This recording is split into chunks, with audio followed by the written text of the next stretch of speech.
বিএনপির বিরুদ্ধে কথা বলতে হলে সংযত হয়ে বলতে হবে। শুধু রাষ্ট্র নয়, রাজনীতিরও সংস্কার করতে হবে, বললেন ফয়জুল করিম। কুমিল্লায় হেফাজতে মৃত্যুর ঘটনায় সেনা ক্যাম্প কমান্ডার প্রত্যাহার, কি ঘটেছিল সেখানে? এবং সর্বশেষ জানাবো, লিবিয়া উপকূলে উদ্ধার ২০ মরদেহের সবাই বাংলাদেশি হওয়ার শঙ্কা। শুনছিলেন সংবাদ শিরোনাম, এবারে বিস্তারিত। বিএনপির বিরুদ্ধে কথা বলতে হলে সংযত হয়ে বলতে হবে। বিএনপির বিরুদ্ধে কথা বলতে হলে সংযত হয়ে বলতে হবে বলে মন্তব্য করেছেন দলটির স্থায়ী কমিটির সদস্য সেলিমা রহমান। সেলিমা রহমান বলেন, উপদেষ্টারা দল করবে, খুব ভালো কথা। ছাত্র যুবক ৫২-এর ভাষা আন্দোলন, ৬৯-এর গণ আন্দোলন, ৯০-এর স্বৈরাচার আন্দোলন সবসময় তরুণ সমাজ করেছিল, কিন্তু তাদের মধ্যে এরকম ক্ষমতার লোভ ছিল না। তারা দেশের জন্য সবসময় অংশগ্রহণ করেছিল এবং যার যার জায়গায় তারা সে সময় চলে গিয়েছিল। আপনার সরকারের থেকে দল করবেন, সেটা হবে না। বিএনপি একটি বড় দল এবং ঐতিহ্যবাহী দল, সেই দলের বিরুদ্ধে কথা বলতে হলে সংযত হয়ে কথা বলতে হবে। তিনি বলেন, বিএনপি সবসময় দেশের জন্য লড়াই করেছে। দেশের স্বাধীনতার প্রতি জিয়া পরিবারের বড় ভূমিকা ছিল। শহীদ প্রেসিডেন্ট জিয়াউর রহমান এদেশের জন্য রক্ত দিয়েছেন। শেখ মুজিবুর রহমান ৭১ যুদ্ধের সময় আত্মসমর্পণ করেছিল। সে কখনো মুক্তিযুদ্ধ চায়নি। তার কন্যা শেখ হাসিনা কখনো এদেশের ভালো চায়নি। তারা শুধু চেয়েছে এদেশের মাটি, এদেশের ক্ষমতা। আওয়ামী লীগ মানে হলো জঙ্গি, লুটপাটকারী, দেশ ধ্বংসকারী, টাকা পাচারকারী। তিনি বলেন, এখন খবরের কাগজে রোজ দেখা যাচ্ছে কিভাবে একটা পরিবার দেশ থেকে কোটি কোটি টাকা পাচার করেছে, দেশের সব সম্পদ লুটে নিয়ে গেছে। শেখ হাসিনা বাংলাদেশকে একেবারে নিঃস্ব করে দিয়েছে, পুলিশকে সম্পূর্ণভাবে ধ্বংস করে দিয়েছে। এখন আমরা বিভিন্ন জায়গায় দেখি পুলিশি কার্যক্রম ভালোভাবে চলছে না। দোসররা পালিয়ে গেছে ঠিক, কিন্তু তার এখনো আমাদের প্রশাসন থেকে শুরু করে বিভিন্ন প্রতিষ্ঠানে তারা ঘাপটি মেরে আছে। তিনি বলেন, পত্রিকায় দেখলাম ছাত্রলীগ ১ ফেব্রুয়ারি থেকে লিফলেট বিতরণের কর্মসূচি দিয়েছে। নিষিদ্ধ ছাত্রলীগ যারা সন্ত্রাসী কর্মকাণ্ড করেছে তাদেরকে আমরা এদেশে আসতে দেব না। বর্তমান সরকারের উদ্দেশ্যে তিনি আরো বলেন, এখনো একটি শক্তিশালী শিক্ষা কমিশন গঠন হয়নি। বাংলাদেশের মানুষ এখনো নিরাপদে নেই। আইন শৃঙ্খলা অবনতি এবং বিভিন্ন গুরুত্বপূর্ণ প্রতিষ্ঠানে আওয়ামী দোসররা আজ চেপে বসে আছে, তাদেরকে এখনো সরানো যায়নি। শুধু রাষ্ট্র নয়, রাজনীতিরও সংস্কার করতে হবে, বললেন ফয়জুল করিম। ইসলামী আন্দোলন বাংলাদেশের সিনিয়র নায়েবে আমির মুফতি সৈয়দ মোহাম্মদ ফয়জুল করিম বলেছেন, শুধু রাষ্ট্র সংস্কার নয়, যেসব রাজনৈতিক দলের পদ পদবি ব্যবহার করে তাদের নেতাকর্মীরা আঙুল ফুলে বটগাছ হয়েছেন, তাদের রাজনীতিরও সংস্কার করতে হবে। সৈয়দ মোহাম্মদ ফয়জুল করিম বলেন, ফ্যাসিস্ট সরকার পলায়ন পরবর্তী সময়ে এখনো দেশের মানুষের নাগরিক অধিকার প্রতিষ্ঠিত হয়নি। চাঁদাবাজি, টেন্ডারবাজি, দুর্নীতি বন্ধ হয়নি। বিভিন্ন দেশে সিন্ডিকেট করে জনদুর্ভোগ সৃষ্টি এখন অব্যাহত থাকার কথা আলোচিত হচ্ছে। তিনি আরো বলেন, আমাদের রাজনীতি মানুষের অধিকার প্রতিষ্ঠা ও কল্যাণের জন্য। দুর্নীতি, টেন্ডারবাজি, চাঁদাবাজি, সিন্ডিকেট করা কোনো রাজনৈতিক দলের নেতাকর্মীদের কাজ হতে পারে না। যারা রাজনীতিকে অর্থ উপার্জনের হাতিয়ার বানাচ্ছে, তারাই অতীতে দেশকে দুর্নীতিতে ৫ বার চ্যাম্পিয়ন বানিয়েছে। কুমিল্লায় হেফাজতে মৃত্যুর ঘটনায় সেনা ক্যাম্প কমান্ডার প্রত্যাহার, কি ঘটেছিল সেখানে? কুমিল্লায় যৌথ বাহিনীর হাতে আটক হয়ে হেফাজতে থাকা অবস্থায় অসুস্থ হয়ে এক ব্যক্তির মৃত্যুর ঘটনায় স্থানীয় সেনা ক্যাম্পের কমান্ডারকে প্রত্যাহার করে উচ্চপদস্থ তদন্ত কমিটি গঠনের কথা জানিয়েছে আন্তঃবাহিনী জনসংযোগ পরিদপ্তর বা আইএসপিআর। সংস্থাটি জানিয়েছে, তদন্তে কেউ দোষী সাব্যস্ত হলে সেনা আইন অনুযায়ী তাদের বিরুদ্ধে ব্যবস্থা নেওয়া হবে। এদিকে অধ্যাপক মোহাম্মদ ইউনূসের নেতৃত্বাধীন অন্তর্বর্তী সরকার এই ঘটনায় জরুরি তদন্তের নির্দেশ দিয়েছেন বলে জানিয়েছে প্রধান উপদেষ্টার প্রেস উইং। নিহত ব্যক্তির নাম তৌহিদুল ইসলাম বলে জানিয়েছেন তার পরিবার।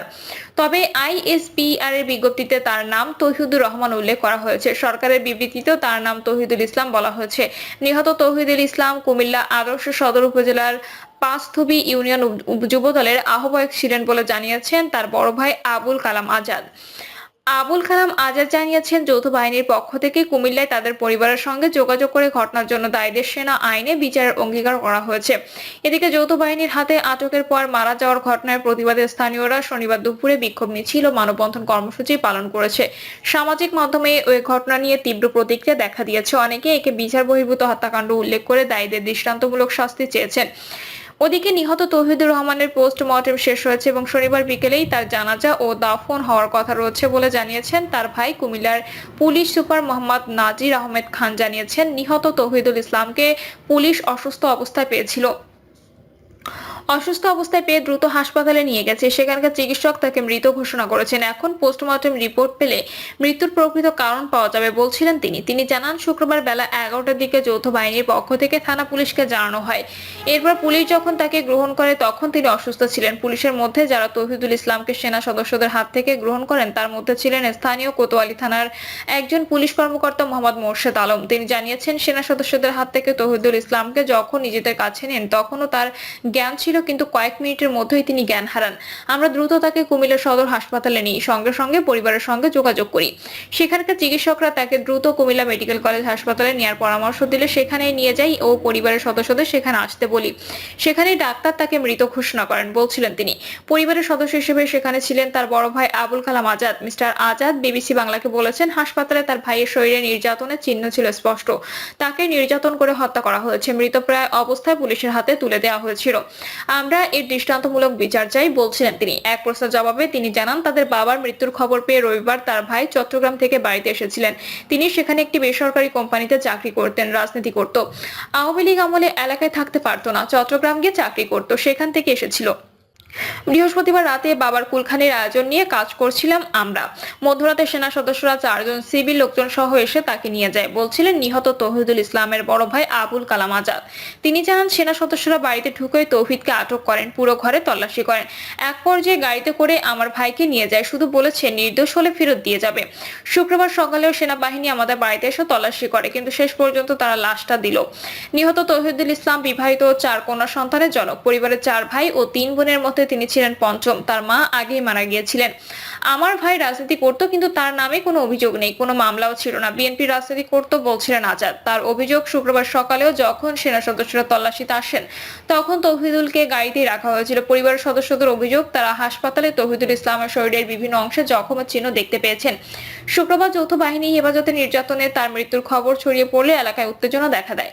সামাজিক মাধ্যমেই নিরাপত্তা হেফাজতে মৃত্যুর তীব্র সমালোচনা শুরু হয়। স্থানীয় বিক্ষুব্ধ ব্যক্তিরা আজ দুপুরে মানববন্ধন ও বিক্ষোভ মিছিল করে।